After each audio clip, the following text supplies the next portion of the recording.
Hello বন্ধুরা, আমরা এসেছি সুন্দরবনের রায়মঙ্গলের জঙ্গলের পরিবেশটা দেখো। শুধু জঙ্গলে এসে এক ঠাকুমাকে দেখতে পেলাম। এই বয়সে সে দেখো কাঁকড়া ধরতে জঙ্গলে, কীভাবে কাঁকড়াটা ধরে দেখো একটা বার, এটা দেখাও।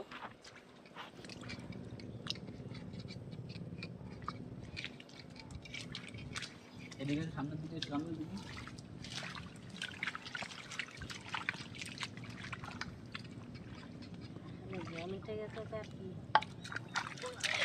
ঠাকুমা কীভাবে কাঁকড়াটা ধরছে দেখো।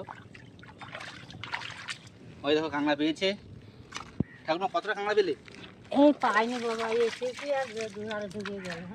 হ্যাঁ, খুঁড়ে মারতে তার থোপাওয়ালার আলাদা আছে। থোপা আলাদা আলাদা। তুমি তাহলে কাঁকড়া খুঁড়ে খুঁড়ে মারছো? হ্যাঁ, এই আরে দেখা যাবে তা?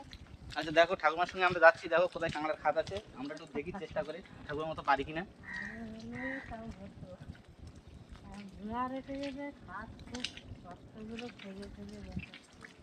কাঁকড়া হয়েছে না না না, কত হয়নি?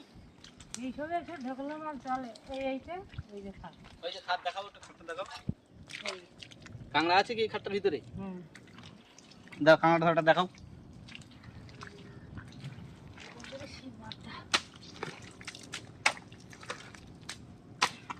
দেখো ঠাকুমা কিভাবে কাঁকড়া ধরছে। হুম, তোর বাড়ি কোথায়? বাড়ি নিয়ে গেলি তো। ও, দেশের জিনিস দেশে দেখা হয় না গো। বিদেশের মানুষ একটু দেখো কিভাবে কাঁকড়াগুলো ধরছে। ঠাকুমাকে দেখাও।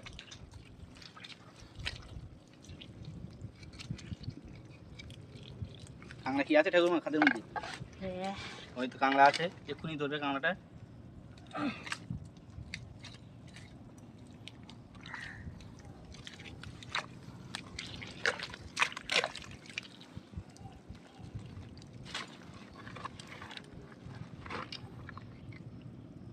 জল চলে আসছে, হু করে দেখো।